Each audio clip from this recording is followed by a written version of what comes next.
This is the land of our dreaming, created by Warramurungunji. She came from the northeast and formed the features of our land.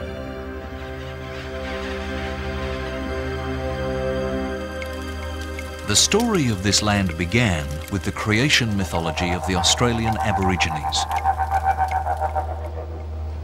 They journeyed from what is now Indonesia to this enigmatic land we call Australia, a land of mystery and incredible beauty, a land that isolation has long preserved.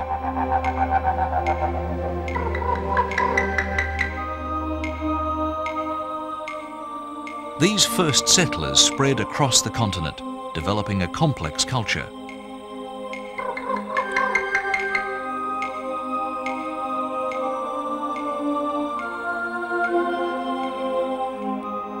More than 40,000 years later, the ancient Greeks speculated about the existence of a vast landmass in the southern hemisphere.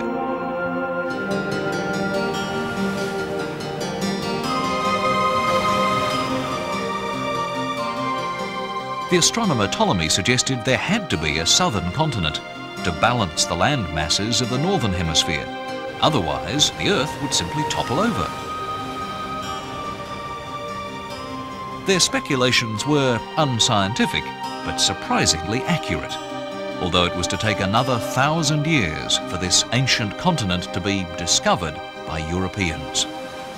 The Portuguese, the Spanish and Dutch all visited these shores, spurred on by Marco Polo's tales of the gold and riches that were to be found here. But they found none of these and continued on their way. Then the British, seeking to expand their glorious empire, devised a plan to seize the southern continent. James Cook, a navigator and junior officer in the Royal Navy, is sent apparently on a scientific mission. To outside eyes, he is to observe the transit of the planet Venus in the South Seas, but in fact, he is issued with a second set of highly secret instructions. Whereas there is reason to imagine that a continent or land of great extent may be found, you are to take possession of the convenient situations in the country in the name of the King of Great Britain.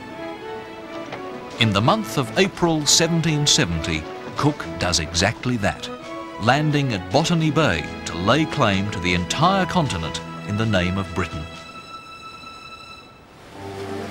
18 years later, 11 tiny vessels set sail from Portsmouth, England, crammed with soldiers, women, children, livestock and convicts, many of whom were transported for minor crimes. Led by Governor Arthur Phillip, the famous First Fleet lands initially at Botany Bay. But it's unsuitable for settlement, so they sail on through the Sydney Heads to discover what Phillip calls the finest harbour in the world.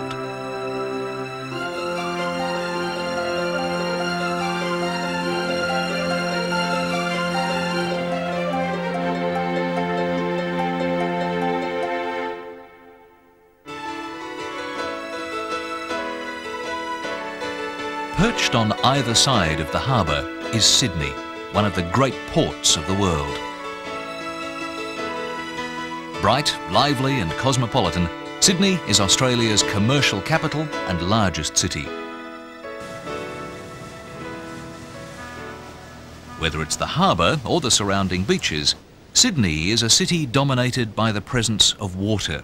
And now it's 31 degrees in Sydney and we're heading for one of In a city with probably the finest beaches of any major city, Bondi Beach stands out.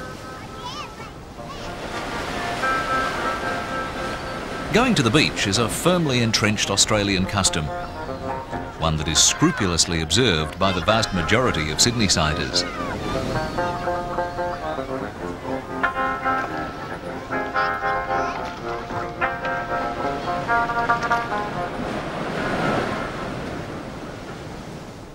Water also provides the setting for one of the world's most visible urban landmarks, the Sydney Opera House. It's been called everything from a simple poetic idea to one of the most innovative buildings of the 20th century. Its design was selected by means of an international competition. From 222 entries, the winner was the Dane Jørn Utzon, an architect profoundly influenced by the work of two 20th century masters, Le Corbusier and Frank Lloyd Wright. Utzon described the concept in his own words. I saw it as a building which people will sail around. Therefore, instead of making a square box, I have made a sculpture, but a sculpture covering the necessary functions in the same way as a walnut shell cover the kernel.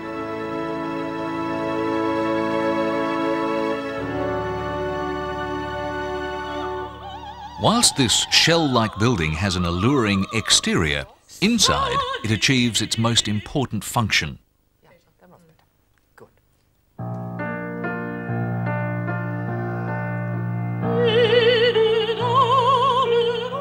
Well-known soprano Suzanne Johnston is a member of the Australian Opera. The Opera House is such an icon in the opera world, and for that to be my place of work, I feel very privileged.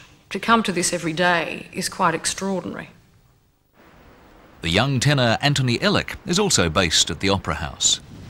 I live just across from the Opera House, and going to work each day in the ferry and just passing the Opera House every day, it's a great inspiration. The best inspiration I think any singer could have.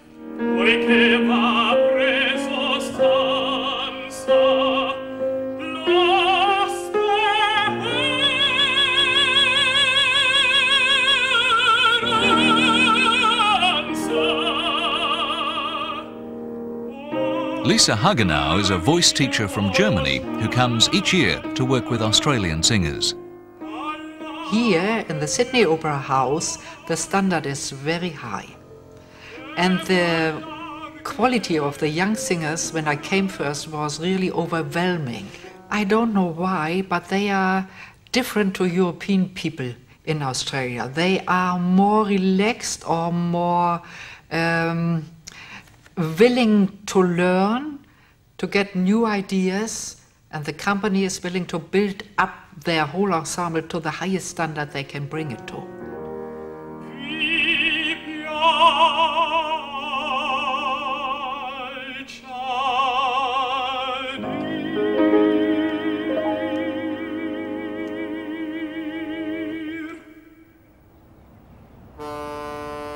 The Sydney Harbour Bridge has been a familiar symbol of Sydney since its official opening in 1932.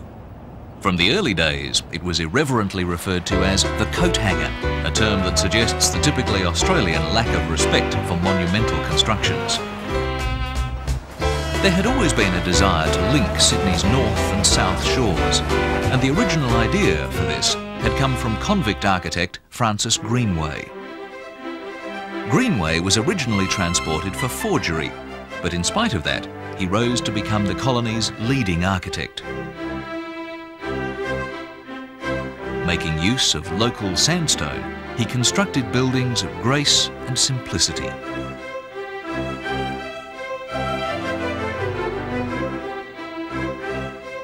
When Governor Macquarie viewed Greenway's magnificent lighthouse at South Head, he was inclined to overlook the minor imperfections in the architect's past life. The governor was so impressed that he granted Greenway his freedom. It was not only Greenway who was linked to a shady past. At the southern end of the Harbour Bridge lies the area known as the Rocks.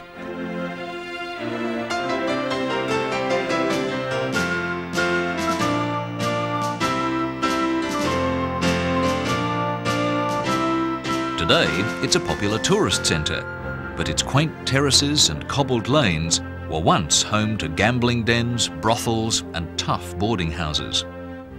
At one of Australia's oldest pubs, publican John Gallagher recalls the darker side to those days. In the 1850s, in the gold rush days, the sailors would desert the vessels after they'd been to the gold fields and found that they couldn't all find gold there. They came back to the hotel, and people would get drunk here, and they would be dropped down through the trapdoor into the jail cell and disappear down the tunnel and sold off to ship's captains in the harbour.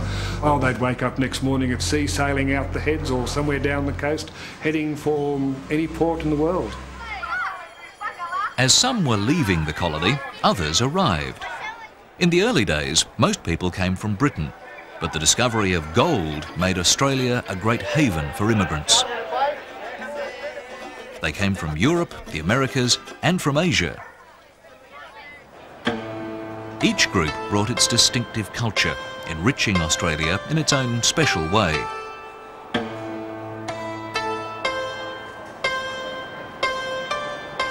Like many other groups, the Chinese have made a special contribution to Australian life. In the past, the Chinese were involved in gold mining, in laundries, market gardens and restaurants. They probably introduced alternative medicine to Australia, and today they're prominent in many professions as doctors, financiers and educators.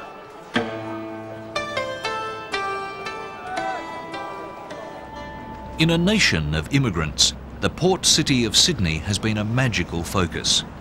This city by the water has captured the imagination of many artists and writers.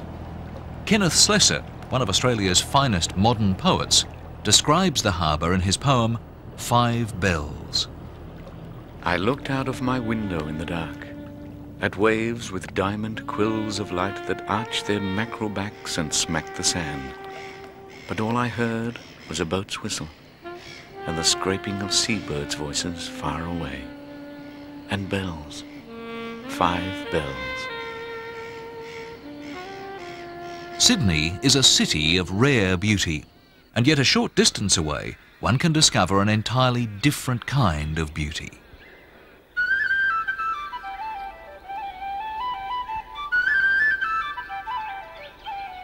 The Blue Mountains is a vast plateau that encircles Sydney, part of the Great Dividing Range that separates the whole eastern coastline from the inland plains.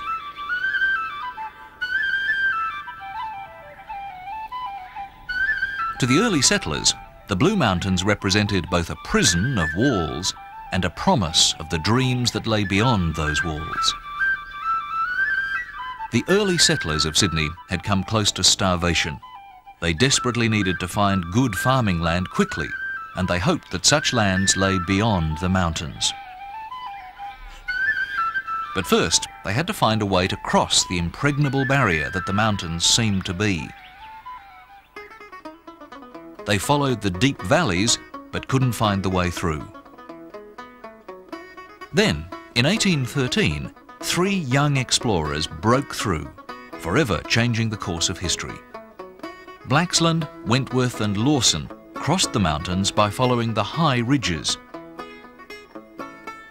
Hard on their heels came a wave of surveyors to chart and open up an incredibly beautiful wilderness region.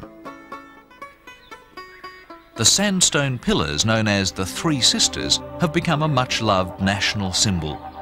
To the average Australian, they are gigantic forms eroded into unusual shapes by the action of wind and rain.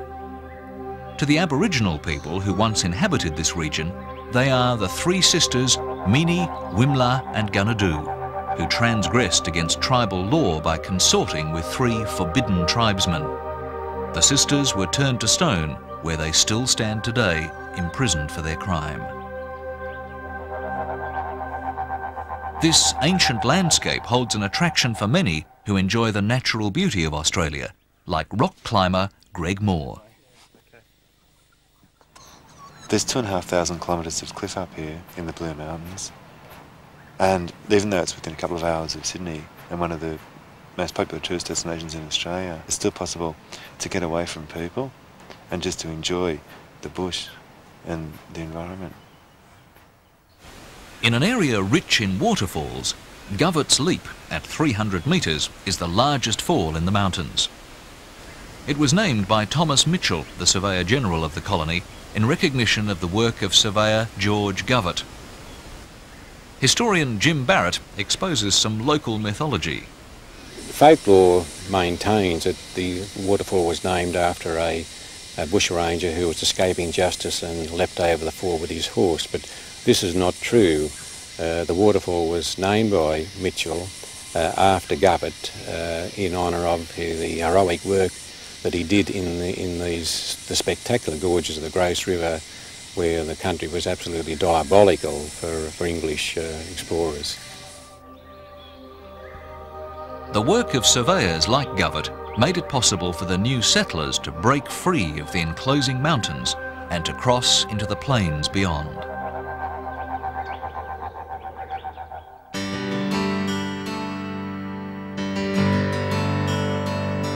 The settlers found the riches they had dreamed of in the form of a great inland river system. The Murrumbidgee, the Goulburn, the Darling and the Murray provided water for crops and soon became a busy highway for the movement of goods and people.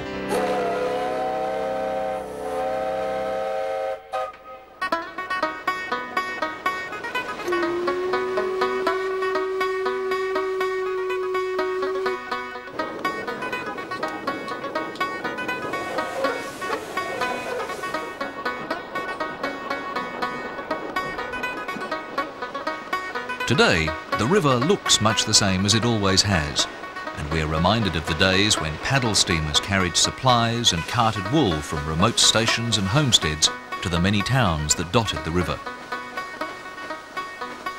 The rivers are still calm and placid, but in the 1850s they were a beehive of activity as gold was discovered. The gold rushes attracted all kinds of people, including bushrangers. Men like Frank Gardner, Ben Hall, the Clark Gang and Ned Kelly, a legendary figure portrayed in countless books, paintings and films. Born to a poor Irish family who claimed unfair treatment at the hands of wealthy squatters and the police, the young Ned became an outlaw, stealing horses and robbing banks.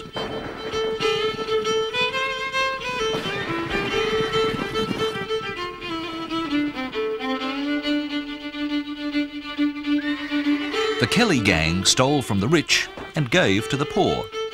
They felt the laws discriminated against ordinary folk, and Ned dreamed of establishing a free republic away from the hated colonial government. Then in June 1880, the Kelly gang was ambushed by the police at Glenrowan, Victoria. Ned wore the armour for which he was to become famous. Historian Ian Jones is an authority on the subject. Badly wounded, wearing his 40 kilos of armour, he attacked 34 police to try and rescue his brother and his mates. Of course he was captured, too tough to die, nursed back to health and tried and executed. Well, Ned was the embodiment of almost everything the frontier Australian admired. He was a superb horseman, great bushman, a crack shot, horrifyingly good shot.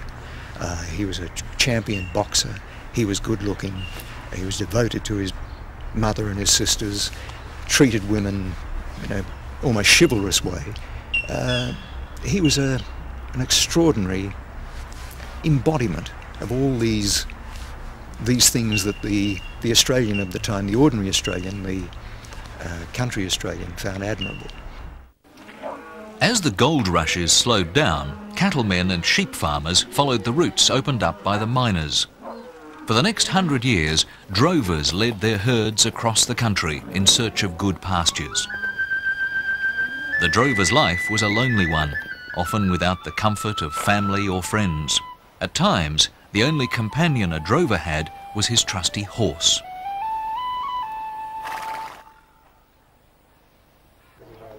In 1895, Banjo Patterson wrote a poem about the special bond between a drover and the old horse he put up for auction.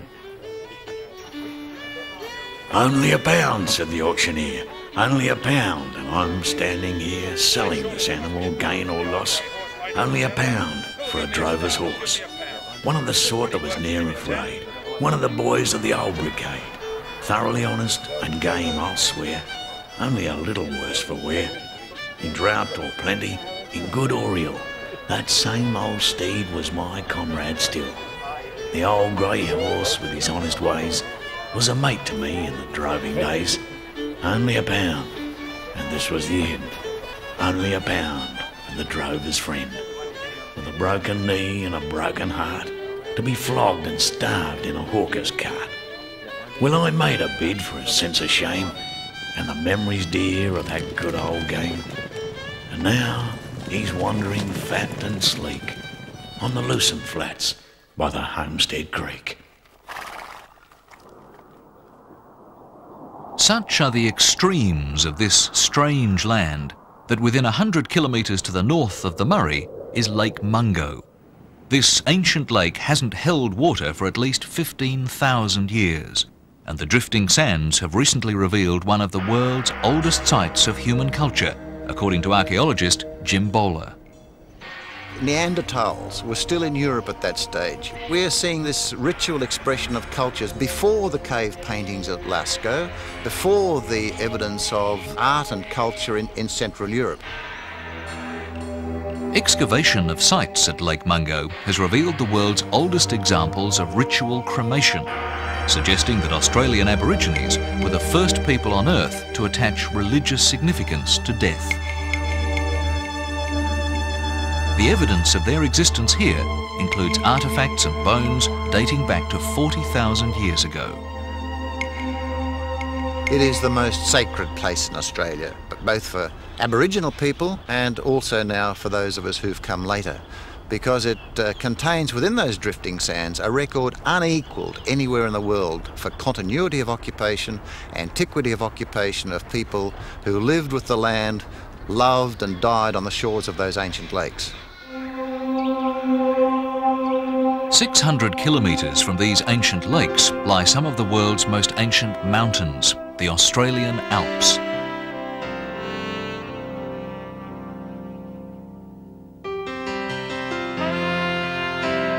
They're the tallest part of the Great Dividing Range. The Alps' rocky granite upland is immeasurably old, and much of it untouched by people. The area around Mount Kosciuszko, its highest peak, was once the bed of an ancient sea.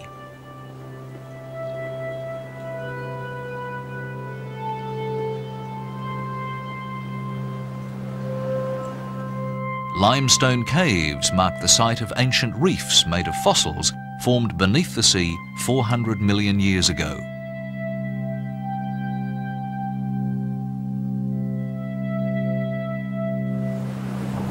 Great granite boulders mark the path of the giant glaciers that swept through the mountains, creating a landscape that's unlike any other part of Australia. Tim McCartney-Snape is a mountaineer who has twice climbed Mount Everest. Actually, I think these are my favourite mountains. Obviously, it's not like the Himalaya, where the scale is just far, far greater than here. But these mountains are big enough to make you feel very humble.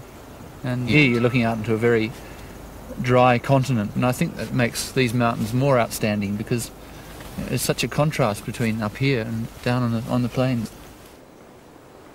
The snow gum is the distinctive tree of these mountains. Perfectly adapted, it can survive higher altitudes than any other tree in Australia. A surprising array of life can be found. Alpine flowers, paddy melons, currawongs, echidnas, and possums.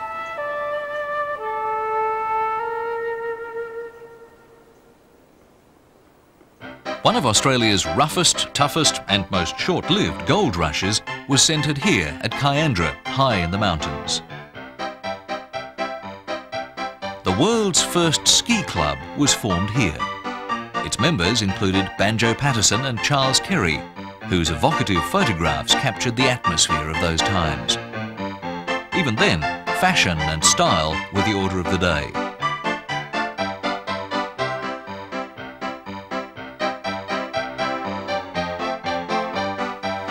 These Alps have changed little since those times, and today offer a larger area of ski slopes than Switzerland.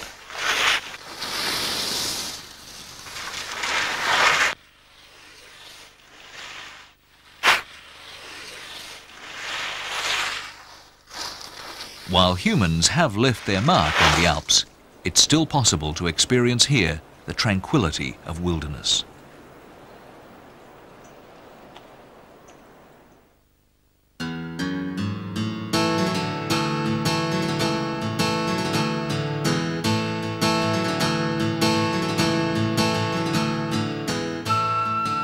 When the separate colonies of Australia federated in 1901, the decision to build a national capital became part of the Constitution. A site was selected partway between arch rivals Sydney and Melbourne. Set in sparsely grazed pastoral country, the new capital was called Canberra. Its early development was painfully slow, and it wasn't until 1927 that Parliament was first convened here. The arrival of their Royal Highnesses, the Duke and Duchess of York, was met with a tremendous ovation by thousands of spectators as Australia's Federal Parliament House in Canberra was officially opened on the 9th of May 1927. Today is the end of an epoch and the beginning of another. One feels the stirring of new birth, of quickening national activity, and a fuller consciousness of your destiny as one of the great self-governing units of the British Empire. So said the Duke of York. At that time, Australians were closely linked to the British. Even so, an American, Walter Burley Griffin, was chosen to design this city of the future. Griffin's bold and brilliant design envisaged a capital city of fine buildings centred around a parliamentary triangle and set against the backdrop of the surrounding hills. Canberra was originally thought of as a barren place, an artificial creation set in the middle of nowhere, and yet today it has fulfilled its potential as a small but spacious city with a unique environmental aspect.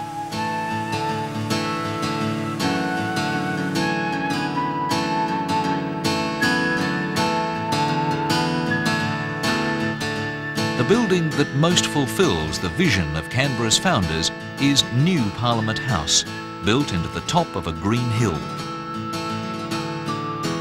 The materials used in its construction are mostly Australian, and the building itself is a showcase for the work of many Australian artists.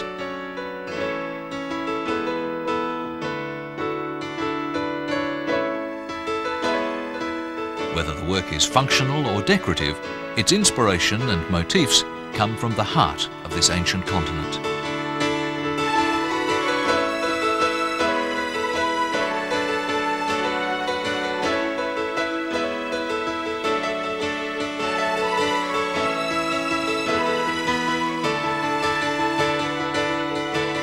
Canberra today is a well-planned urban centre of 250,000 people, a unique place that fulfills its function as the nation's capital. Just back here.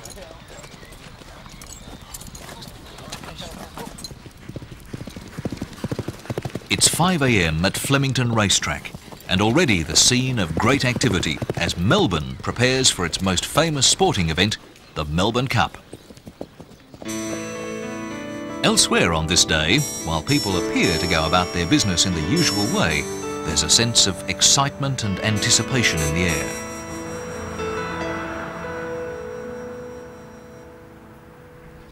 Checking out the form on this chilly November morning is trainer Bart Cummings, who prepares for a race he's won 9 times already.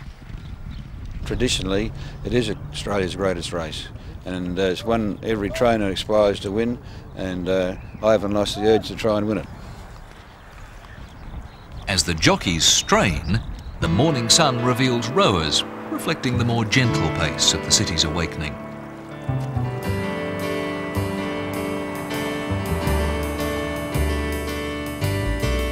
Melbourne is nestled against the Yarra River, and the early morning light reveals it as a gracious city, most often identified with its elegant Victorian architecture.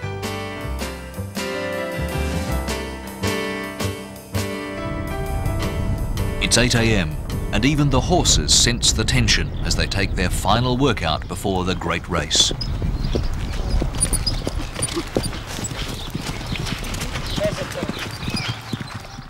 Each Cup Day sees changes in the city, and as the day progresses, Melbourne's skyline reveals a place where the values and traditions of the past sit comfortably with the present.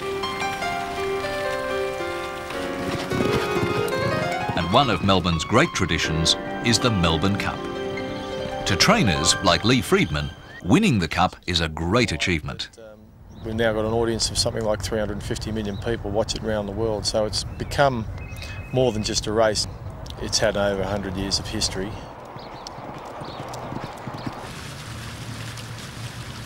Melbourne's sense of history and tradition shouldn't be identified with conservative values, for many Melburnians will take their entertainments in the parks and gardens which surround the city. Hello, Rashi. How are you this morning? Very well indeed. And your good self? Oh, perfectly well, thank you. Shows like the classic Wind in the Willows are often performed in Melbourne's Botanic Gardens.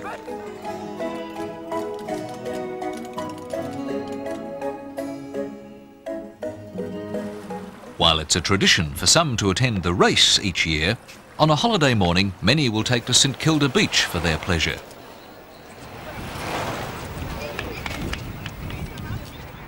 And at Luna Park in St Kilda, every day has a holiday atmosphere.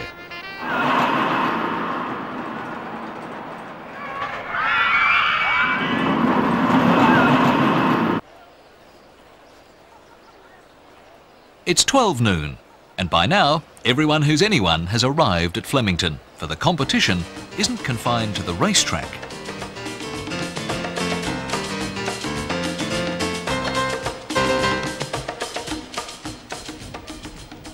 Many others will have gathered at Southgate, the new focus for Melbourne's cafe society. By midday, lunch is well underway.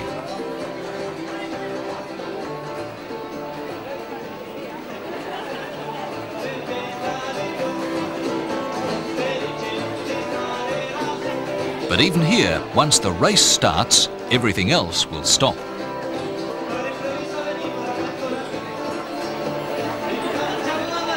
While everyone else eats and drinks their fill, the jockeys will have to wait for their lunch.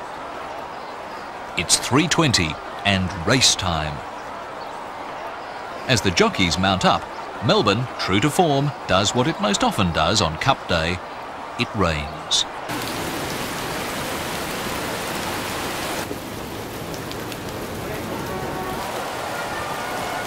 Rain or not, the winner of the Cup will be decided in the next few minutes.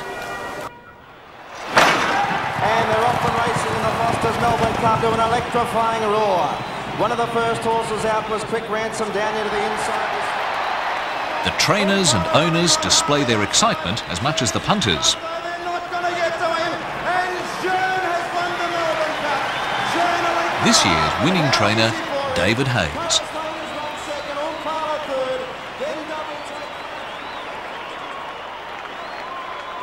This wasn't Bart's year, but win, lose or draw, most Melburnians see the Cup as an occasion to celebrate.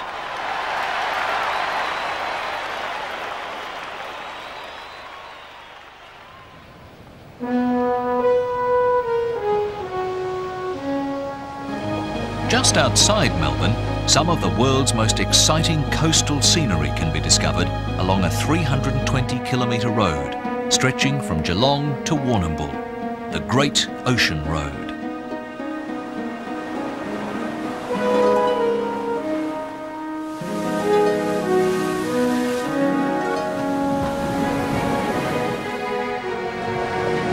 The elements have long dominated this wild and dangerous coast, and the seas have pounded the limestone cliffs into spectacular shapes.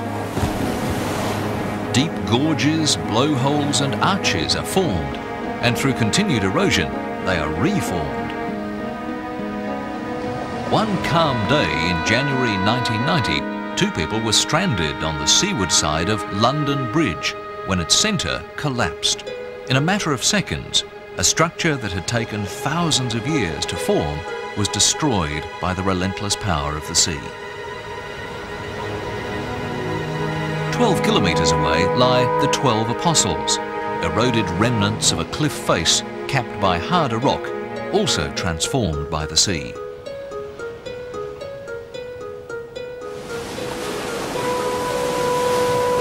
19th century mariners referred to this wild coastline as the shipwreck coast, and hundreds of ships are thought to be buried in its depths. Some have suggested that the Portuguese or Spanish were the first Europeans to discover this area. Peter Ronald describes the mysterious tale of the mahogany ship. The mystery of the mahogany ship began in January of 1836 in terms of recent European history. Some sealers were wrecked at the mouth of the Hopkins River near Warrnambool, and on their way back to Port Fairy came across the remains of an ancient vessel. It struck them as being very old and an unusual vessel, and from that first sighting we now have the mystery of the mahogany ship. Some believe it was a Portuguese vessel wrecked and stranded on the dunes in 1522. 40 sightings are said to have been made before the mahogany ship disappeared under the sand dunes around the 1880s.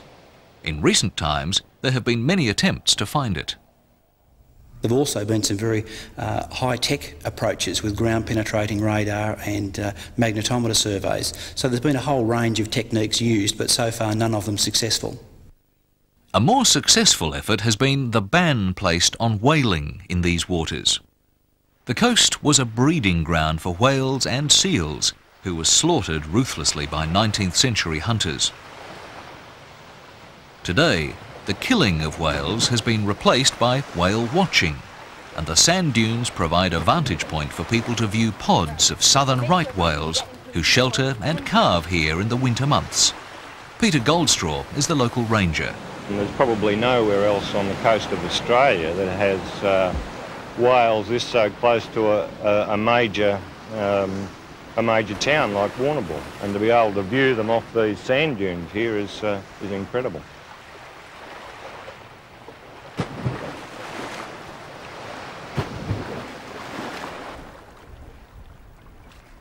Also seeking shelter from the wild winter seas were the old whalers and sealers who established Port Fairy in 1835.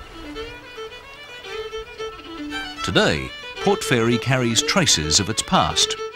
It was originally called Belfast, and its whitewashed cottages still recall a picturesque Irish fishing village.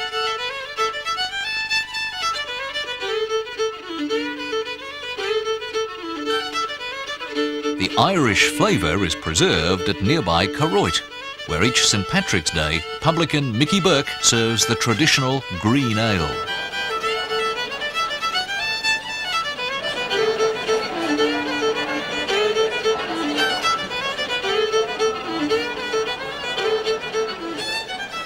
To the tourists and the customers, they've got to have a green ale first before they get another one. If they don't like it, they wash it down with a brown ale. And on the Labour Day long weekend in March, around the rolling hills of Killarney, the Port Fairy Folk Festival attracts visitors from all over the district. Everyone comes to have a good time. The musicians, the jesters, the teapots, and even the camels.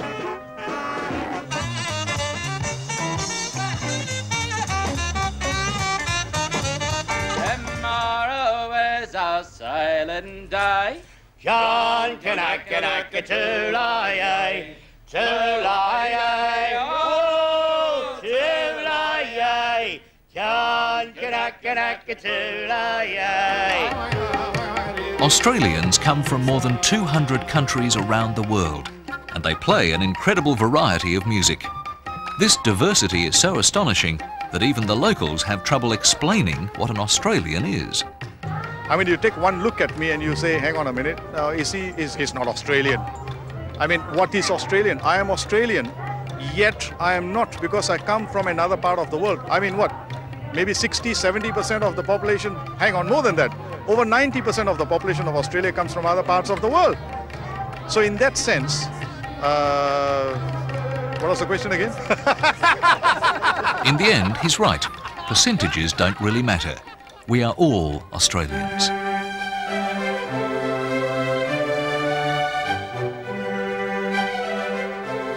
A very different sort of Australia can be observed in Adelaide, the South Australian capital. Adelaide is a very British city, proud of its origin as a settlement built by free settlers and not convicts. The city was planned and laid out by Colonel William Light, Surveyor General of the new colony. Of mixed Malayan and English descent, Light was a brave soldier who fought with distinction on the European battlefield. As this self-portrait shows, he was a talented artist.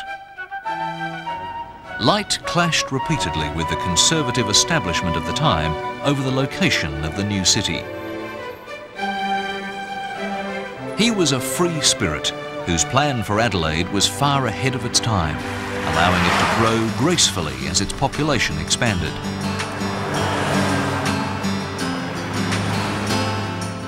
Light designed a city of wide streets with city parks and squares set in a flowing grid. Today, Adelaide retains its British character, but added to this is a very modern outlook. It's a gracious, civilised place, truly the City of Light, enhanced by its location on the River Torrens.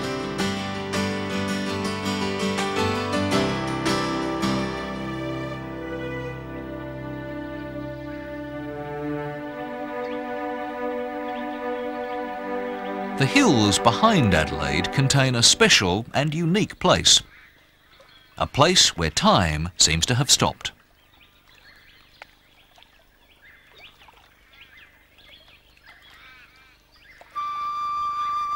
Here at Warrawong Sanctuary is one of the world's most exciting wildlife conservation projects.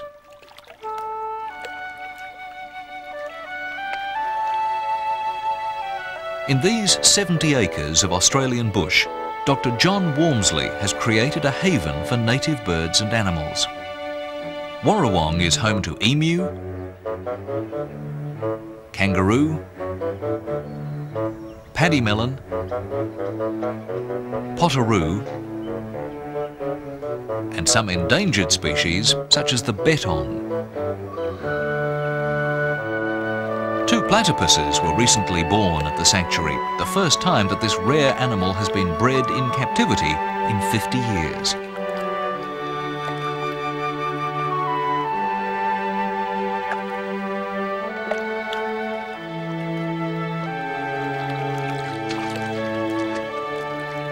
Since buying this former dairy farm in 1969, John Walmsley has planted more than 50,000 trees and shrubs.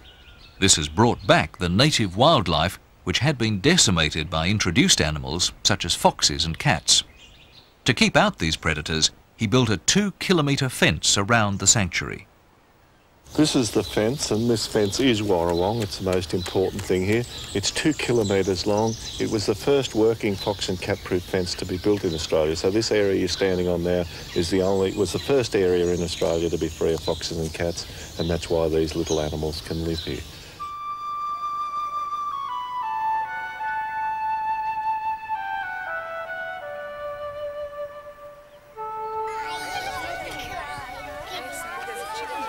I'm John, and what we're going to do first is go over and talk to those kangaroos.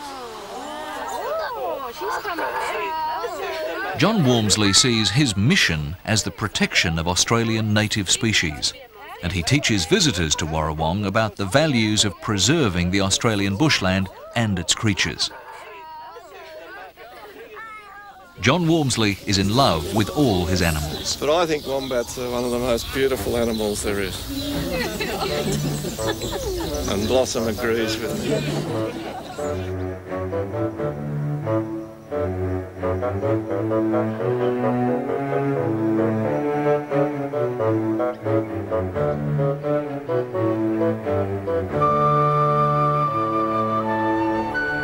John Walmsley is the caretaker of this magical kingdom, a place that has recreated the Australian bush as it once was.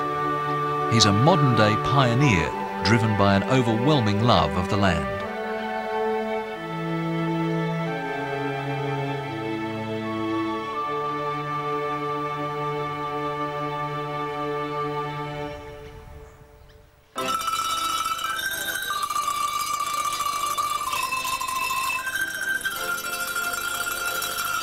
A different kind of pioneer settled the region north of the Adelaide Hills, bringing to it the Germanic flavour of a picturesque Rhineland village.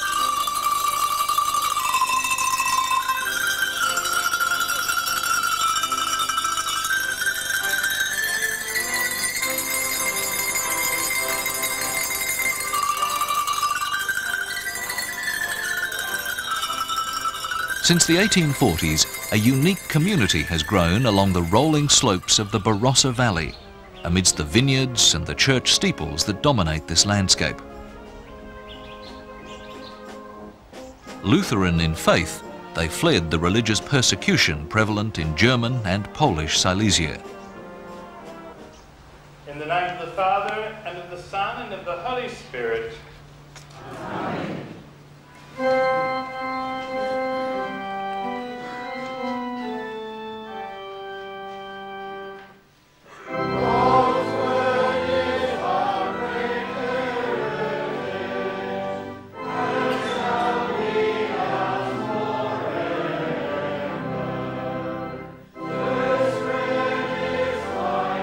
Like other immigrants before them, they sought the freedom and opportunity offered by a country far away and isolated from the old world. The first German settlers must have had very strong religious convictions because they left Germany as a result of persecution to go to a foreign land here in South Australia and resettle. In many places in South Australia you'll find a church in an open paddock in the middle of nowhere, and attached to that a little school. And that was the focus of a number of families, and that central point was the church.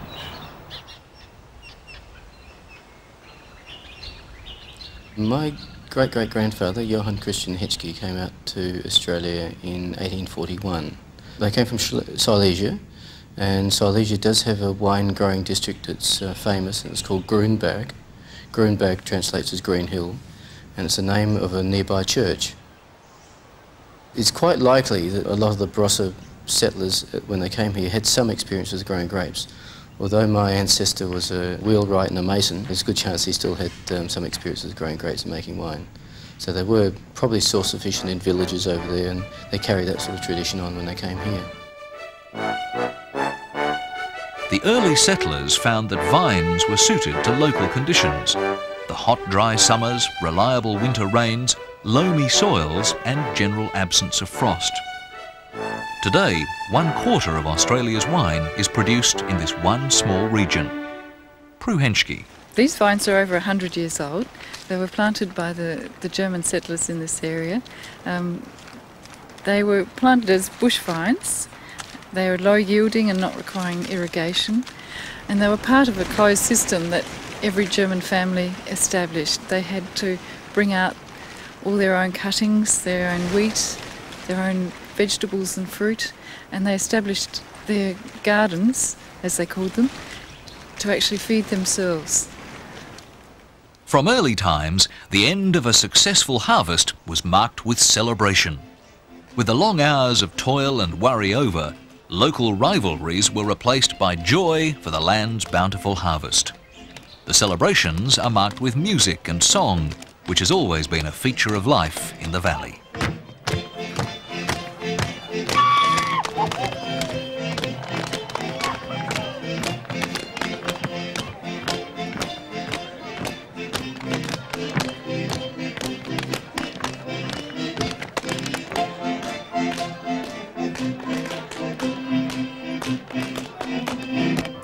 Today at the Umpar Fest we celebrate Umpar music, music played in Hofbrauhauses and pubs throughout Germany and under great tents in various villages for various festivals, and we carry on a German tradition of brass band playing associated with very, very sincere beer drinking.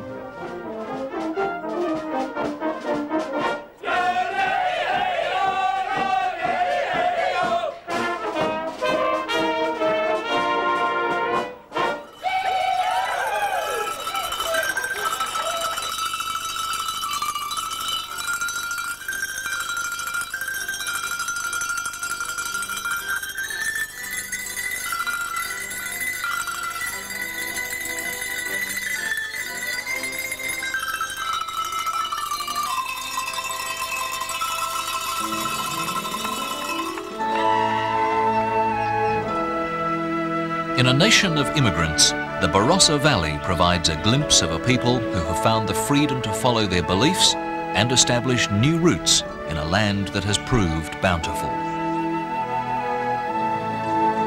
From the green hills of the Barossa, across Bass Strait lies Tasmania.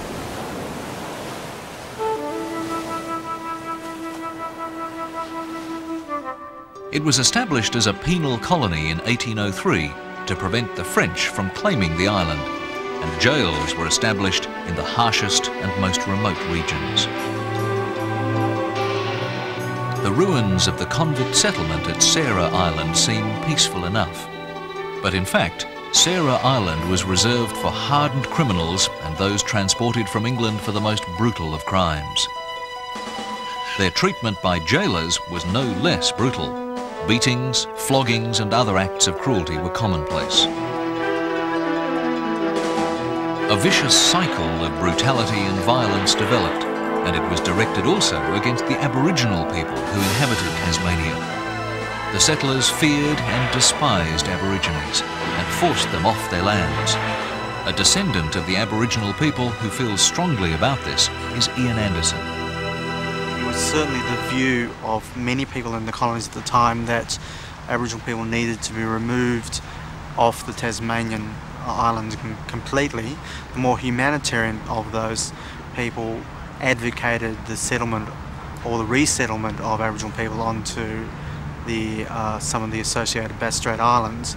The less humanitarian and more violent people advocated nothing short of genocide.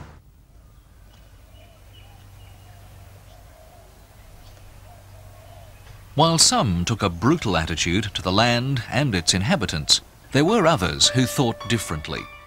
One man who did care deeply was Gustav Weindorfer.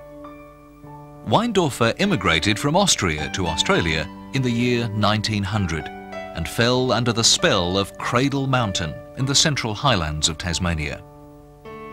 In 1912, he built an alpine hut there, the first such mountain chalet in Tasmania. It attracted bushwalkers and mountaineers from all over the country and led to a much greater appreciation of Tasmania's dramatic wilderness areas. Weindorfer's lifelong work was rewarded in 1947, some years after his death. His beloved land around Cradle Mountain was declared a national park, an area for rest and spiritual refreshment.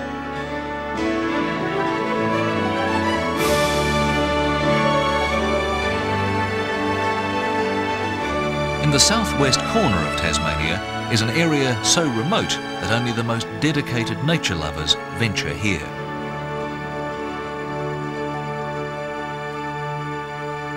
The late Denny King was one of the few who made it his home. Denny worked the one-man tin mine started by his father. 3 generations of Kings lived here at Melaleuca Inlet near Port Davey. They were pioneers who experienced isolation similar to that felt by outback families on the Australian mainland. But instead of the stifling heat and dust, they faced howling Antarctic winds, frozen sleet and rain. The story of how Denny won his lifelong sweetheart would form an episode worthy of a romantic novel. Legend has it that the love-struck young man crossed rugged mountains and deep valleys as he journeyed alone from Melaleuca to Hobart to claim Margaret, his young bride. In later life, Denny came to know the area so well that he acted as host and guide for visiting adventurers and naturalists.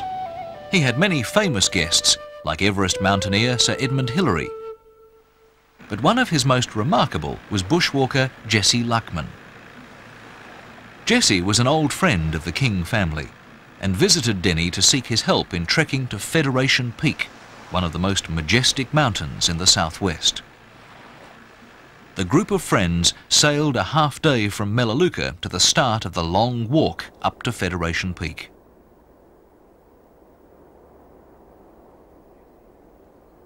Jesse had first set eyes on Federation Peak in 1939 and had always been fascinated by its power and mystery. She was determined to climb at least part way up the mountain, and did so with the help of a friend.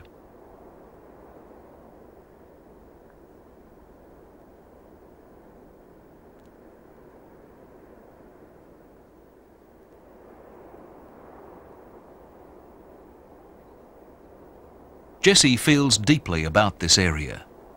The wilderness areas, not only of Tasmania but of the world, are disappearing very fast because of civilization pushing further and further out and making access so much easier and the challenges so much less. It is something that really those of us who care for the natural native bush, the wonderful rugged scenery, must keep ever an alert eye on what's going on and fight to save it as it is for future generations. Long protected by its isolation and rugged terrain, the southwest of Tasmania has been under threat of development for massive hydroelectric schemes. The fights by conservationists to protect this priceless wilderness led to recognition by the United Nations, and in 1982 the Franklin-Gordon Rivers, the Southwest and the Cradle Mountain were declared World Heritage Areas of universal importance to be protected for all time.